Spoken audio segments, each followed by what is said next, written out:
محبوب ترین شعر میرزا ترسونزاده کدام است؟ جان شیرین.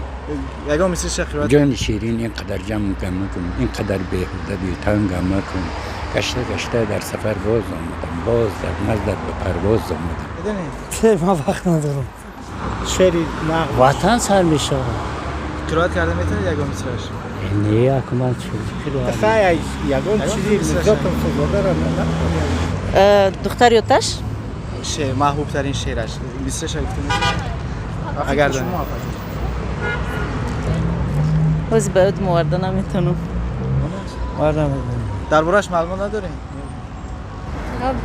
شعر انتظاری وقتی که استاد در بیمارخانه فرزند خود را انتظاری میکشید وقتی تاول شدنش، شبی که تا سحر بیدار بودم، مشوش تنگ دل ناچار بودم، نخفتم داشتم امیدواری، دلم را می فشارید انتظاری، گرفته دودی تماکو گلویم، خمیدم موی سر تا چشم رویم، زدم گوگیرد کردم باز خاموش، پپیراس درگیرانده رفته از هوش، قدو بر خانه را گشتم نشستم، گرفتم خامه با لرزنده دستم، دلم می خواست که شعر نویسم، نمایم شهر داستانم حدیثم، اگرچه خانه آرام است در شب، به شاعر جای الهام است در شب، نشستم لیک چیزی هم نگفتم، همه خفتند و تنها من نخفتم، چرا که داشتم امیدواری و سوی ره چشم انتظاری.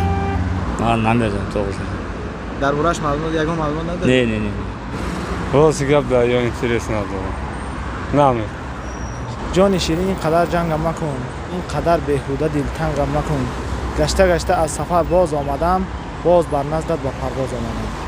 بهار آمد زی عمرم باز یک سال دیگر بگذشت، تمام زندگی آهسته از پیش نظر بگذشت، به مثل گوشت و ناخن همیشه با وطن بودم، اگرچه نصف عمری بهترینم در سفر بگذشت. شعر میرزا ترسونزاده مادر برای مادر میگن. قرائت کرده میتونه؟ نه که همش نیکو. خیلی جای میدونی. مادر میگه از چیز راهی دور آمدم میگه با چیکار بگیم با شعری نو آوردم میگه خیلی شعرش چه میگه و خیلی مادرش دوست داری میکند خیلی گپ‌های نقد میکنه خیلی از راهی دور آمده است خیلی آسیا آفریقا خواست